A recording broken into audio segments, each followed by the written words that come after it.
and to the republic for which it stands, one nation, under God, indivisible, with liberty and justice for all. Roll call. Ms. Salcha? Here. Mr. Lindemann? Here. Dr. Gomez? Here. Mr. Ramos? Mr. Bering? Here. Do we have anybody who wants to address the board? Yes, you have. I thought that was for item 2, on item B. Oh, okay. Yes, just on that one. It's on the salary.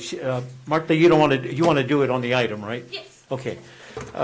So we'll go to 2A, discussion action on the approval of Douglas High School being an Arizona online instruction for school year 2022-23. Ms. Samaniego. As presented, as you all know, we applied for an Arizona online school for Douglas High School, and the State Board of Education did approve us. So before we move forward, we need to establish an entity number, and in order to do that, the school board now has to approve DHS's Arizona online instruction as a school for the next school year. Entertain a motion to do that I move to approve. by Mr. Lindeman. Is there a second? Second. By Ms. Selchow. Discussion. Is there anything you want to get into any more depth on that? Or? At this point, what Douglas High School and our curriculum department will work on is establishing a student handbook, a parent handbook, and the details of the courses, the requirements in order to be an online student, and all the details of it. So now we get to working on all the details and our plans for that. Okay, members of the board. Dr. Gomez. No, go ahead. Let's start with Jenna. Well, first of all, I'd like to say a lot of work went into applying for this, and I really appreciate the effort. And I was pleased to see that the number would be limited. Mm-hmm. It would not be just an open type of thing. But my question would be, is that will we encourage these students to one day, hopefully, if they're like in the middle of their education at Douglas High School, to possibly come back on campus? Yes, and the Arizona online school, what I want to reiterate that it's not the same thing as distance learning, okay, what we've experienced the last couple years. Other high schools for numerous years have had an Arizona online school, approved AOI school, and it is, the coursework is rigorous, it's very challenging, and the coursework is very much independent work guided by, there's a teacher per se that is going to be overseeing, the coursework or assessments or their during office hours. But pretty much a student who enters into an online school is one who's going to challenge themselves, who prefers working independently, and who is up for the challenge of the rigorous academic that is being provided through that Arizona online school. So Arizona online school is not for every child. We have many kids that need that one-to-one support, that face-to-face instruction. Right. And so before a student is accepted, or let's say applies for the online school, there is going to be a meeting with the parents, a meeting with the students to inform them of what type of school this is and the rigor that is involved in attending school like this. So at any point, there's going to be some stipulations or guidelines into when a child can go back into the regular school setting, in-person learning, because what you don't want is them to be in it for 2 weeks and then all of a sudden say, I give up, I'm going to go back. So there's going to be some requirements and some timelines that they will have to meet in order to stay in the online school and before they go back to school. Will we continue having DPAS? Yes, yes. Okay, so credit recovery. Yes, credit recovery will still be on. Yes. Okay, those are my questions. Mr. Lindeman. Those are my questions also. Dr. Gomez. I just have one question. Just reinforce the thinking for me. So what are you going to use this for? Just, if they're in this, they can't be in both.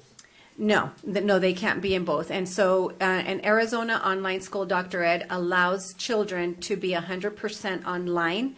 And and graduate just accordingly to Douglas High School's requirements with the credit hours. The recent experience that we had really made us think, and this is something that Mr. Walker and I had been working on for the last couple of years, and because it's a lot of extensive work that goes into applying, we just didn't get it going until this year. So this will allow children who want to be involved more in a rigorous independent learning and not have to attend in-person learning. This will also allow anybody to attend our school, Arizona Online Academy. So you can have other kids from other cities enroll into our Arizona Online Academy at Douglas High School and not have to, say, live here per se. So some of our kids right now at DUSD attend an Arizona Online School, for example, at Vail. And that, or at ASU Prep Academy. So it will offer more opportunities for our children who wish to enroll in this type of instruction. Tell the board a little bit about the funding. The funding is, obviously, we're using our ESSER funding to apply for this and to set up the school, to pay teachers that are going to be required to oversee, to pay for the curriculum. So all of this is being done with ESSER funding. And what we want to do is in the next years, as you know, ESSER funding goes through 2024. So it is our due diligence to start figuring out our own budget so that we can continue this program. And the program, or the online school, is approved for per year. So it doesn't mean we have it for the next 5 or 10 years. Every year we have to go back and get the application approved. One last thing, what about the ADM?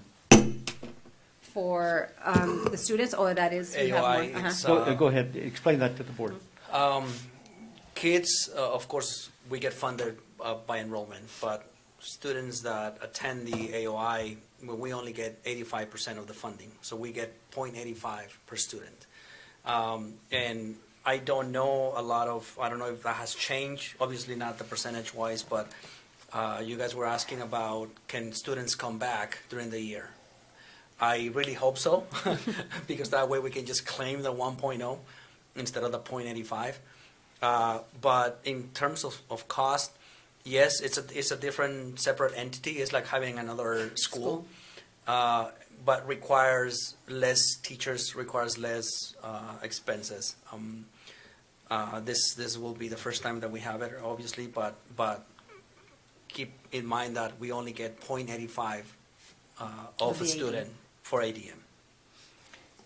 Of that 0.85, that goes into the M&O as ADM. Correct. And then, but Anna just said they're going to pay the teachers out of ESSER, right? We have ESSER funding available now, but we're hoping that by then we're going to have a student-based population where we can just allocate the expenditures and pay everybody from there. From the revenues from the Correct. 85%? From the 85%, correct. Okay. Members of the board? Yeah, One more- Dr. Gomez. One more, and so the teachers are gonna be our teachers?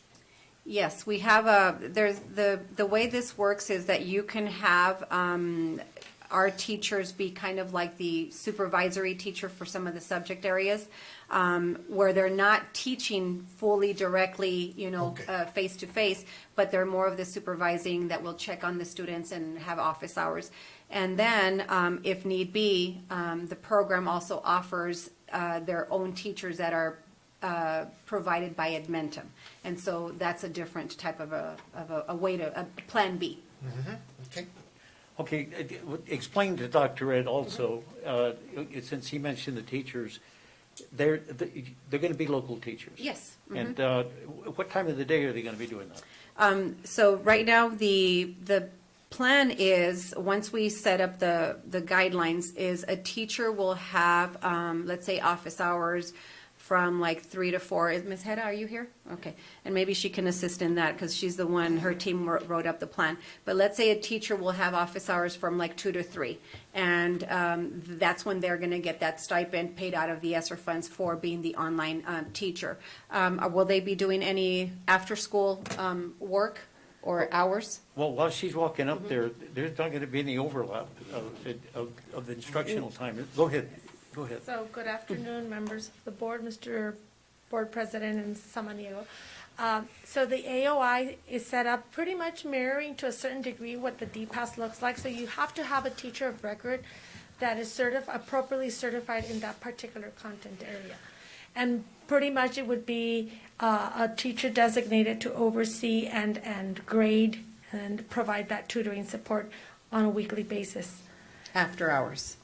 Yes. So it wouldn't overlap with something that they're either doing or a teacher that is available, let's say, during, would this work the same as planning time? Or maybe during planning time. Like DPAS exactly. works right It now. it would not take away from the regular instructional time. It would have to either be, this is during your planning period or after hours. How will the teachers get paid in the district? Will they be given an addendum?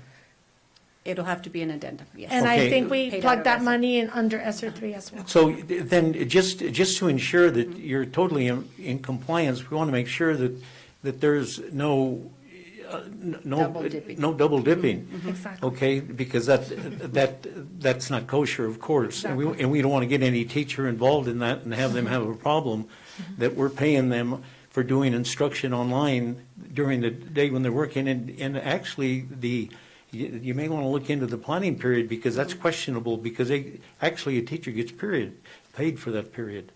Totally. I mean, that's part of their teaching day. So if you're going to do it during the planning period, you want to make sure that they're planning, and not that they don't plan, but we just want to make sure that there's no consequences that the district is accused of paying teachers double when they should be doing the regular instructional time, okay? Uh-huh. All right. Absolutely. All right. Any more questions from the board? I have a comment. Go I ahead. was very pleased to see that there's training for our teachers in doing this, that they're just not going in with, not a lot of online instruction, although they did get a lot of trial by error. And practice, by yes. fire, in doing it last time, but that there's methods and the methodology will be there. Thank you. You know, it's a great thing for the district, actually. It's really a great thing for those students that want to take advantage of it. And you plan to start this next year? Yes, this is our plan to start in August. Mhm. Okay. Thank you. Thank you, Heather. You're welcome. All right, we'll move now to item B, discussion action on the. Mr. President, I'm sorry. we need to vote. Oh, yes, vote on the AOI approval. We already have. Oh, I'm sorry. Yeah, we have the motion on the floor. Roll call. Ms. Elcha? Yes. Mr. Lindemann? Yes. Dr. Gomez? Yes. Mr. Ramos? Yes. Mr. Berry? Yes. Now we'll move to discussion action on the approval of salary increase for all Douglas Unified School District employees for school year 2022-23. And before I call on those people that want to address the board, I want to hear from the administration first, okay? And then you can react to whatever they say or give any additional information or your own personal information that you think would be beneficial to the board, okay? So we'll start with the administration. Okay. As we've been looking at our proposed salary, last month I just brought over the names of teachers to get a contract, and I advised the board that we would wait on teacher raises once Mr. Soto knew more of the status of our finances or our enrollment for next year, so that we can establish a teacher raise. He started with a 2% increase for teachers and a $1 certified staff and a $1 increase for classified staff as the bottom line. So we started working with those numbers. And as always, like the board has said, see what more we could do for our staff. And so then we have another option, which you have in your background information. And that is a 3% for everybody.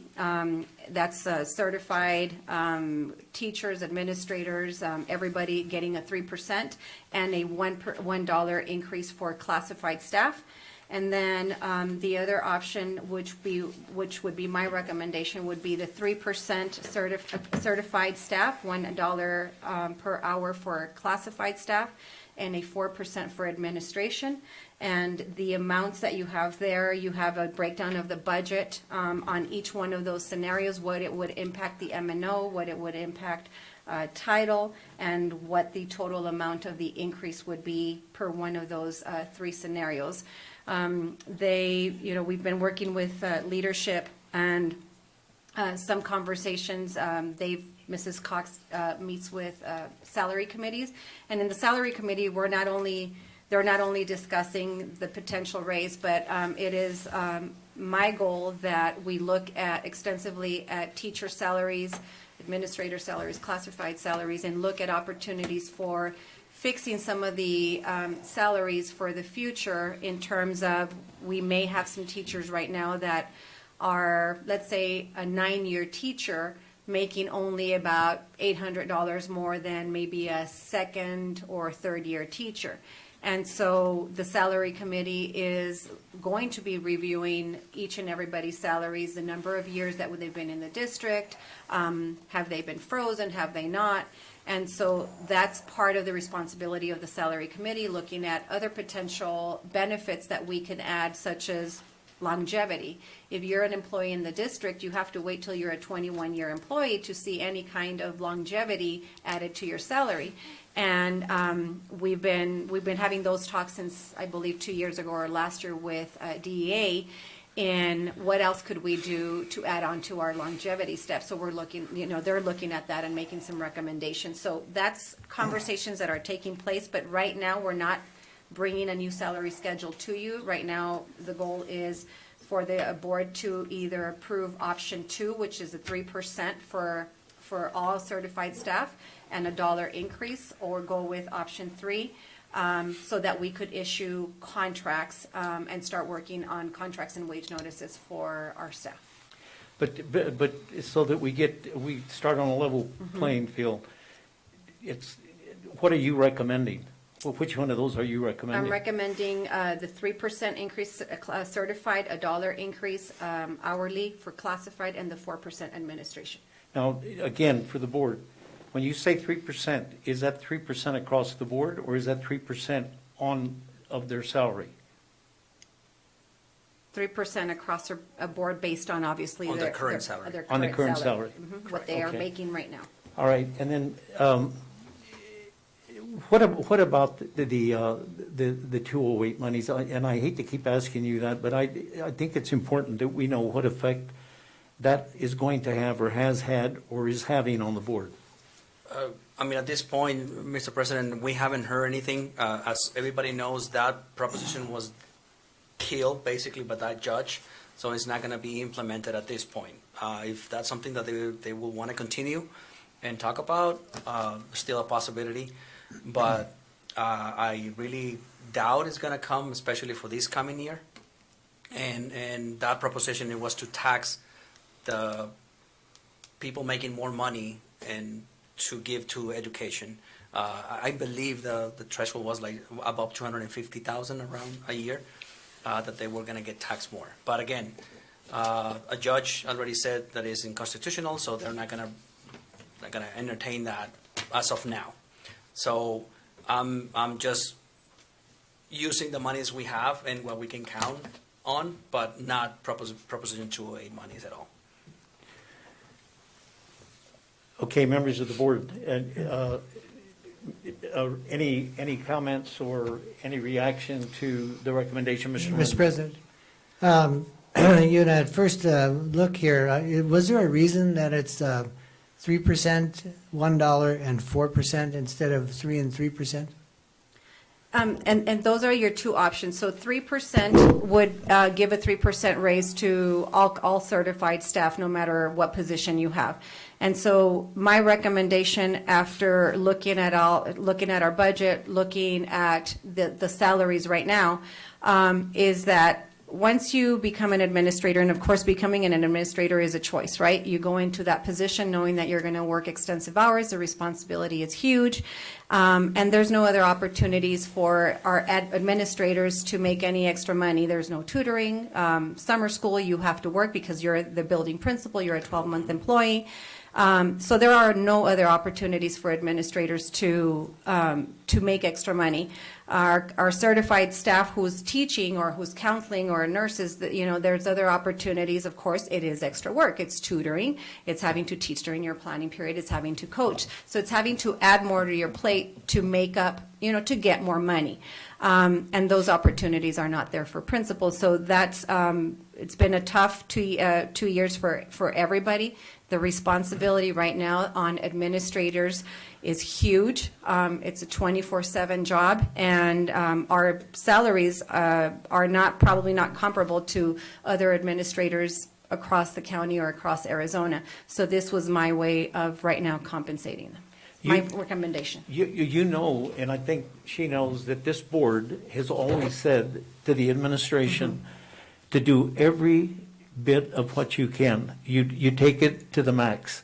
And there is no equivocating about how much you can do and you can't do, because this board has always been very supportive, because this district has gone through that long drought that there weren't any raises at all. It was never even part of the discussion for years. So that we, as we sit here today, have always told you, you do the max, right? So we're going to take it that this is the very, very best you can, knowing the philosophy of the board, right? Correct. Okay. Mr. President, if I may add a little Go bit ahead. also, that we're also considering that we're going to continue paying for the employees' insurance. We don't have a final on the increase, but as of right now, it's a 2.15% increase on health insurance. But that's something that we still want to continue and pay for them. And that's why, also one of the reasons why, this is the best we can do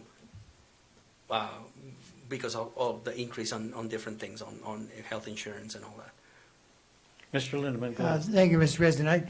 I'd still want to see that the equity is built in, the 3% raise for the teachers, 3% for administrators. Bear in mind that the administrative salary is higher anyway than a teacher, and excuse me, but I'm not going to buy those comments. I know better.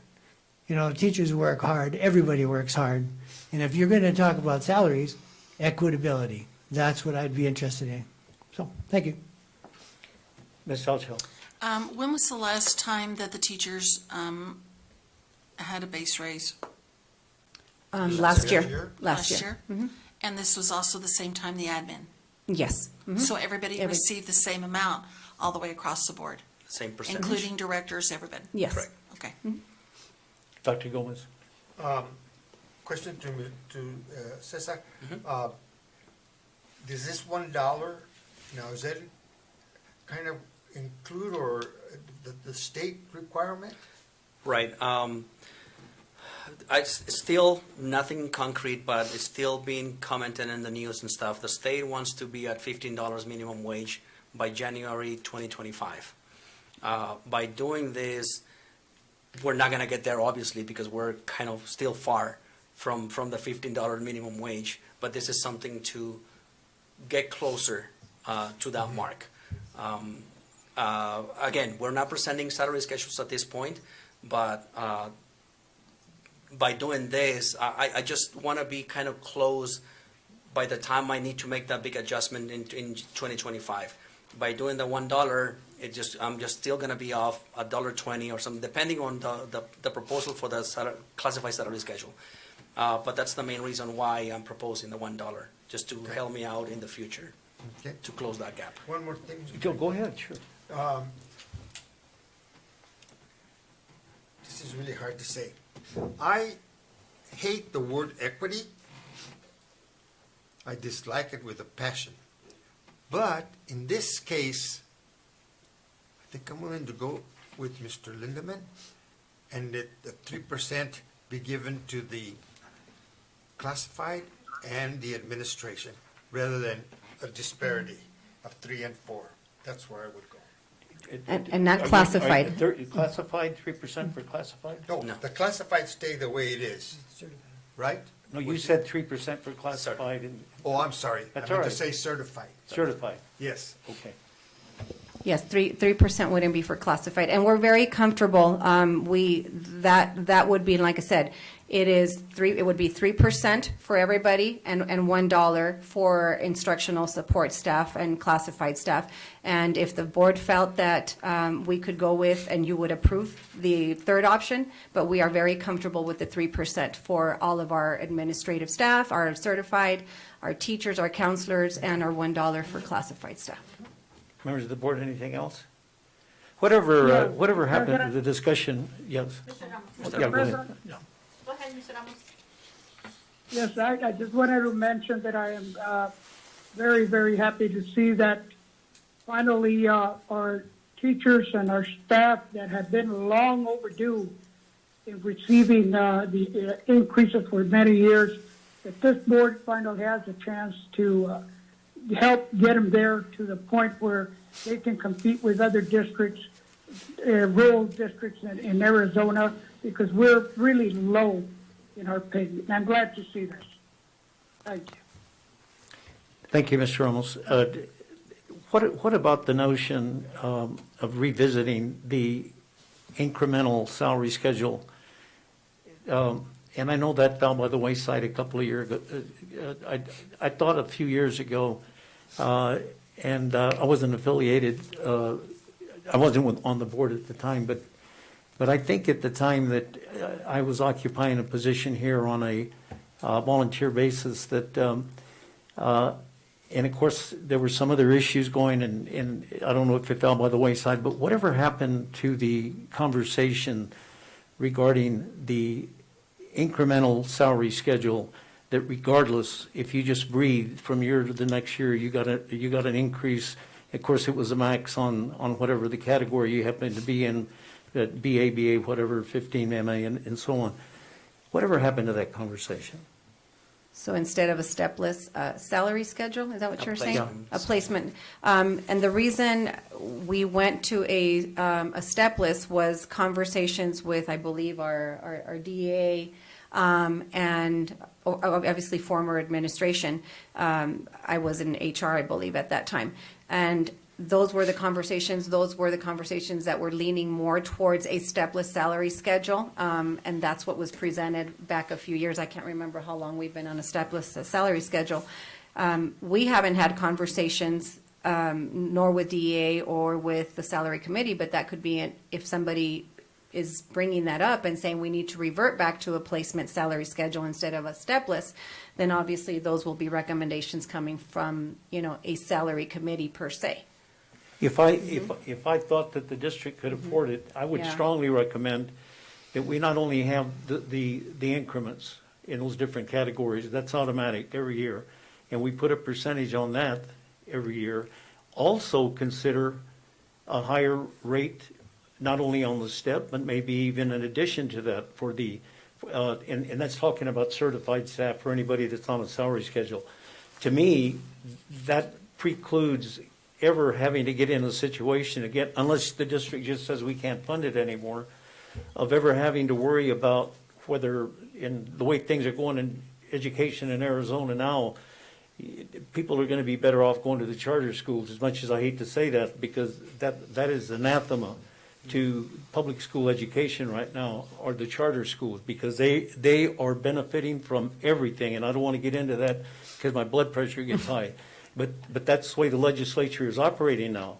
And so I would like to see something, I'd like to direct them, regardless of what we do here today, that this board, I know philosophically wants to do that, is to be looking at that so that if we ever hit some really dire straits again, that at least we've got that increment in there and that's automatic until you max out, of course.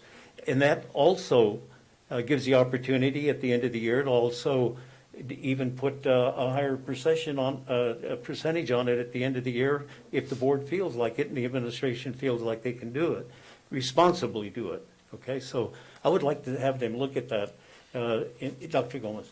Okay, when you're talking about that, you're talking about doing a salary schedule where there's a certain increment every year? There's a percentage every year Yes. of an increment. But are you talking about the steps also? Maybe like after 5 years, or after 10 years, or after 15 years? No. I'm sorry, the steps is synonymous with the increment. Okay. They go hand in hand. You go up a step, you get an increment. And that's automatic.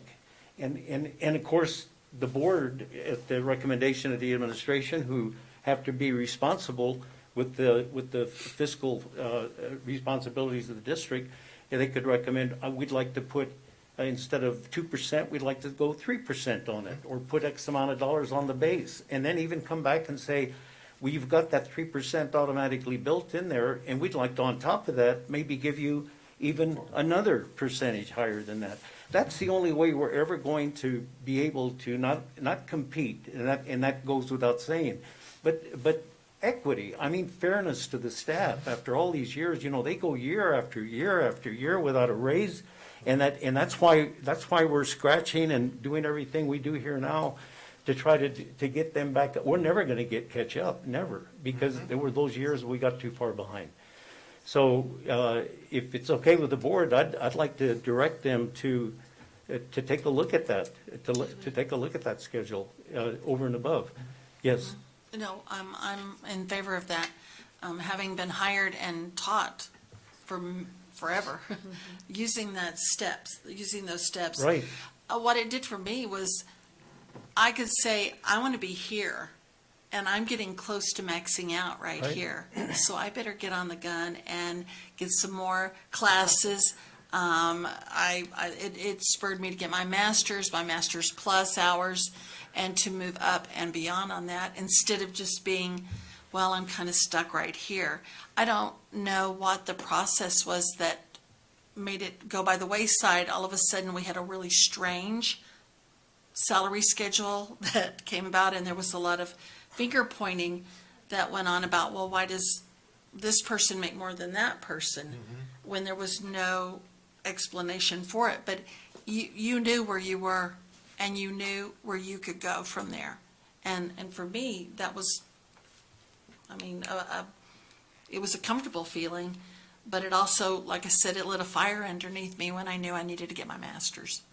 Yeah, and of course, it all depends on district finances, but it's an automatic thing, regardless. It's automatic. And looking down the road at the future of public education in Arizona, I think you're going to need to do something like that, because we're not going to be able to sit in here every year at this time and the administration come back and say, well, we want to give a 3% or a 4%. We may not have the money to do that, but it hopefully will be able to sustain what the increments would be on that step salary schedule. The district has to deal with, we deal with classified. They're a completely different entity. They have different qualifications, certification requirements in some cases, responsibilities and duties, all of those kinds of things. Then we deal with our certified staff. Then we deal with the administrators. Then we deal with the central administration. And we're always thinking about how we're going to keep all those balls in the air, and how are we going to be able to treat everybody fairly. And I know that's what we want. We want to do that. We want to do that, all of them, all the way down the line. But you have to look at them differently, every single one of them differently. These people don't have any negotiation power per se. They're at the mercy of the board. I mean, just call it what it is. The certified staff, the teachers, they're going to have their professional leaders are here to bargain with the board or try to instill some type of a motivation to give them a higher raise. The principals, seldom do you ever see them come up. They don't. The principals rely on the goodness, I guess, of whatever the administration recommends and what the board is willing to give them. So, and I'm not gonna advocate for principals, but we should look at them as well. They've carried a huge load the last couple of years, and trying to treat everybody. As I mentioned earlier, we have all those different categories we have to look like, but we have to try to treat them all fairly and not let some fall by the wayside. Anyway, with that, Martha, all this discussion, you can react to it, and let's hear what you got to say. All right. Good afternoon, Mr. President, members of the board, Ms. Samaniego, and members of the public. My name is Marta Alonso, and I'm the DEA president. So I might go over my time, so hopefully you let me keep talking. I do want to address, first of all, the salary committee, which was not necessarily one of the things I was going to address, but I see there's a lot of questions. And so the first thing we want you to know is that we do recognize that the salary schedule went away, the step system went away. One of the reasons it was moved by the sideway was because of Governor Ducey. When he gave the percentage increases, it bumped everybody off of that schedule. Like nobody was on the schedule anymore because of the increases that the state put into teacher salaries. So then nobody fit anymore. Nobody was on those squares anymore. Secondly, the reason why before that happened, because it wasn't actually anything that DA recommended or that the district recommended. Governor Ducey gave a percentage and it threw everybody off of that schedule. But one of the reasons why we had brought it forth and said we don't like the step schedule is because you were frozen for 15 years, 12 years? 16. Okay, 16 years. And I thought 15 was a lot, but okay, 16 years. And we were told that was before our time. We were told many years it was the state did not give us enough to give everybody that amount of money. And so because the amounts coming from the state fluctuate, when you tie it to the schedule, the steps, and we don't have enough to give that step, then everybody's frozen for a year. And it caused more issues. This way, if you can afford 3%, you give us 3. If you can afford 1, you give us 1. But we're not tied to saying, well, it's not enough, so we're not going to give you anything. That was the conversation that we had brought forth before when we were trying to discuss the step salary. But then with the percentages given by Governor Ducey, it was a moot point. We were all bumped off. And so the only thing that was created was a hiring salary that said a teacher coming in, how do we have to have some rules as to how we find that. So that's how it went away. It wasn't a recommendation of us or administration. It was kind of, we all just got bumped off of the schedule. And so it was never put back into place. We moved on to this percentage-wise, which we think is easier on the budget because then you can look at how much is coming, how much can we give, rather than say we can't give you anything because it's not enough, and then you're stuck for 16 years. Okay. So a little bit further more information about the salary committee. We have recognized there are a lot of issues with discrepancies with a first year, second year teacher versus the 6th, 7th, and 10th year teachers, and that does move towards principalship as well. How much is a beginning principal making compared to the different schools? There is an issue with current salaries as they stand. But that is a salary committee issue, and I don't think the raise is where you're going to fix any of that. That is something that does need to be looked at individually. So Ms. Brita here is going to give you all a little paper. I do want you to bear in mind I was given these figures today, and I saw them at lunchtime, so I crunched numbers in about 20 minutes after school, after I got rid of all the tutorial kids and pictures for the yearbook that we had to do today. So I did make a mistake with certified and classified here, but the numbers that we're presenting to you were numbers that we requested. Yes, and Ms. Samaniego was very kind to get Alma to give us these very quickly today. And so we wanted to put some actual numbers in front of you of what this means to people, because when we say 3% or $1 and the board packet gives you the total numbers of what it's going to cost the district, we want you to know what this means to the pockets of your employees. And so the first point that we want to make is that classified are being taken care of this year, providing much needed raises. However, if you offer the same to someone just joining, which is the minimum wage that someone is just joining, you are making that wage very, very close to many people that have been here for many years. And so you can have someone that's been here 5, 13 years making the same $13.80, I believe is what we said was going to be the minimum wage, than someone coming into the district. And so we want to make sure that you consider, and again, that's something that the salary committee needs to consider, but quite frankly, there's the salary committee can only do so much because classified is so complex that it is impossible to explain to a salary committee just exactly what that means. There are, like it says here, 3 hour, 5 hour, 6 hours, 8 hour employees. There are 9 month, 10 month, 11 month employees, 12 month employees. There are so many varieties of their salaries that it's very hard to compare. But we do want to advocate for classified to have some type of recognition. If you've been here for 10, 15 years, you shouldn't be making the same thing as someone walking in as minimum wage. The second factor, and before I move on from classified, we did do the percentages just because certified is a percentage, and so we do want you to see what that translates to percentage-wise. And please realize that the highest paid individual here, obviously because they're getting the same amount but they're making a lot more, the percentage looks a lot lower, but it is the same $1 increase. It's not that they're getting less, it's just that they were already making a lot, so the percent seems to be a lot less. Now, when we talk about the certified staff, we have two kind of concerns with this. And the first thing we do want to recognize, like I said, is that salaries are based on factors such as certification, education, experience, longevity in the district. A percent increase is already giving more to those that make higher salaries. That is not our argument. We recognize that and we applaud that. Those people that are making higher pay are making it for a reason. They got their education, they got more certifications, they have a higher position.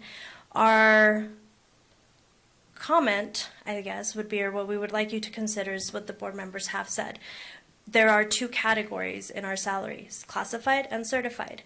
And we believe that everybody that falls under that certified position should be getting the same raise. Whether you are, the teacher or you are the administrator, we are still under the category of certified. So at our DUSD meeting, and I'm having trouble keeping them all straight, I'm not going to lie. Because one day I went to DA meeting, the next day I went to 2 salary committee meetings, so they get fuzzy.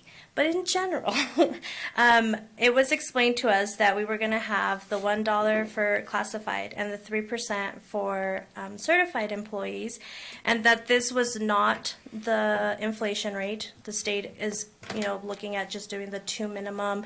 They're not going to do higher than that, or they don't have to do higher than that. But that this was the inflation rate that was coming in, and that this is basically the cost of living. So the way that we interpret this when we see this, and this is our interpretation when we see 3 versus 4, is that a teacher at a average salary of $36,000 is going to get $1,080 increase. A administrator is going to get $2,020, and an average director would be getting $2,040. But if you do the 4%, you're telling us that those people that are already making the higher salaries have somehow a higher cost of living than those of us that are not at those positions. And so if this is specifically the cost of living, why are you differentiating when we all have this cost of living that is going up? So to close, I do want to say something that it's a pet peeve of mine. And it kind of goes along with what Mr. Gomez was saying about equity. In our profession, whether you are the janitor, you are the bus driver, you are the teacher or the principal, everybody tells you do it for the children. And that means that we have to take these minimum wages because we're doing it for the children. But I would ask, why aren't doctors and lawyers asked to have minimum wages and then do pro bono? No, they are given very well livable wages and then asked to do pro bono work. So why do we have to take a pay cut first? And so fixing that, there's never going to be a fix. But as a district, we need to work on identifying and giving thanks and giving appreciation to our employees when they're here for such a long time, and treating everybody under these 2 overarching classifications, classified and certified, the same. Thank you. Members of the board? May I make a motion? Are First we of ready all, for that? Let's hear what the administration, what their recommendation was again. The recommendation that I was, after discussing this, would have been the 3%, $1 increase and 4% administration. And so I am, like I said, we were very comfortable. Our first option was a 3% for straight across the board and a $1 increase. So that would be my recommendation, so that everybody gets, the certified staff gets that 3% across the board and the $1 increase for classified staff. Mr. Lindeman. I would make that motion to follow the superintendent's recommendation of a 3% across the board and $1 for classified. Is there a second? Second. By Ms. Selchow. Discussion. Dr. Gomez? No, fine.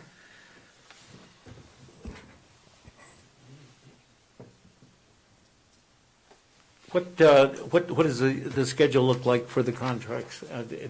On the certified, you were just waiting for the amount, Yes, so once right? you have, we already have contracts sent by our attorney, so they've been with us for a few days. So as soon as this board meeting, HR will start working on the certified contracts. Of course, all teachers and counselors and nurses have been board approved for a contract. Administrators will be presented in the April board meeting, so we will issue teacher contracts. They should be sent about by end of week. And, they do one school at a time and things like that. So we will get teachers' contract out in the next few days. Okay, any further discussion? Call for the question. Roll call. Ms. Selchuk? Yes. Mr. Lindemann? Yes. Dr. Gomez? Yes. Mr. Ramos? Yes. Mr. Barreto? Yes. Entertain a motion to adjourn? I move to adjourn. Oh, Dr. Gomez, I'm sorry. Because I think we need to put in a motion what you Oh, said that you were going to give to the superintendent to look into that. Well, Do we did need you a already motion? did you start on the roll call? Yes, I already did. It's finished. What I was suggesting is that it's a guarantee with the step schedule. It's a guarantee. They did away with it because the legislature wasn't funding, the money was being withheld. It was all political. And the thing was, it was guaranteed. And then you had certain incremental steps that were worth a certain percentage until you maxed out. However, my point was that we would have that as a guarantee and also be able to have the option of even adding more to the steps or even giving an across-the-board increase, the same. So it would be like a double whammy. But to me, with the looks of everything and the future of the way things are going, I just think that there's got to be some kind of guarantees built in. And I don't know what Mr. Soto feels about what things are looking like in the legislature with all these things that are happening. Every single bill in the legislature that deals with education to the public schools is negative. And if you people follow it and you look at it, they're all detrimental to public schools, every single one of them. And so that's what I was proposing, Dr. Gomez. No, but what I'm saying is, do we need to put it in a motion for them to look into No, I this? think they get the gist, that Yes, they do the study. They do a study. Okay. Yeah, That's fine. and we'll be working with the salary committees in the various different ways that we want to show some appreciation, like Ms. Alonso said, in the longevity steps. Right. And, for forever, this district didn't give anybody with a doctorate any more money. And so that's already, and so we're looking at like national board certified teachers, we're looking at adding that and other little incentives so we can you guys have more experience when you guys worked with the placement salary schedule. And that's exactly what happened, is that people were frozen when the district couldn't meet the demands of that salary schedule that had, the BA plus 15 and the BA plus 30, and then you were in step like G, and a lot of people were affected And that's for many years. understandable, Uh-huh. and But that's why I'm saying that so if that does go away, then you Yeah. always have the option of coming back and doing what we did here today, just a 3% across the board. Martha, I did you just want to have a add? quick comment. There was one thing I forgot to mention, which Ms. Denise brought to our attention. You have a lot of employees that are very dedicated to the district and have moved laterally, but not just as an BA to an MA, but people that started as a aide and then moved up to different positions into teaching and then into administration. And because they were jumping from those positions, there was never anything to kind of appreciate the fact that they've been here for 20 years, because the only longevity is for teachers at 21. But some of those employees have been moving through the different levels, and so the longevity that we're now proposing is across the board, whether you're the janitor or you are the president or the superintendent. We're just saying thank you for being here for 5, 10, 15 years and giving those longevity. Because it hadn't been brought to our attention before that as people move, they kind of start from zero again. Like, oh, well, it's your first year as an administrator. Yes, but you've been here for 20 years in the district. And so we wanted to make sure that that was something that was also looked at in terms of longevity. And as far as credentialing, there's so many new things, like a janitor getting his CDL to be a bus driver. Like, that's a specific credential that they have to study, they have to test, and they have to go get. So it's not just the teachers getting more education, it's anybody getting more education to be a better employee in their position. Thank you. You know, and then speaking of the political environment, and that can never, ever be taken away from school districts now, because they're in the center of a lot of controversy with the political things happening. The reason that this board and this district is having to go through all of these machinations to try to fix things that were done in the past and nothing happened was boards didn't care. If the administration wasn't aggressive enough to approach the board and try to get things done, the board would sit back and not do anything unless there was somebody, an individual, or collectively the board would say, no, we want to do something. That didn't happen, and it's still not happening.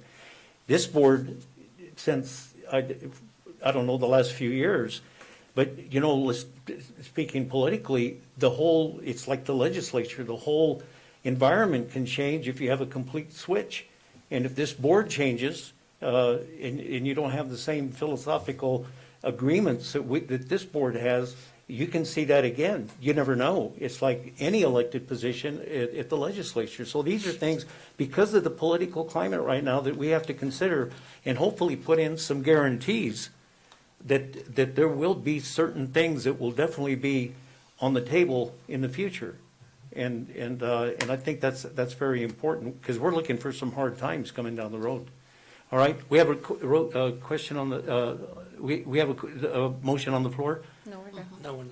How did I let her speak then again? Why did I let her? She just remembered something. I'm just kidding you. I'm just kidding you.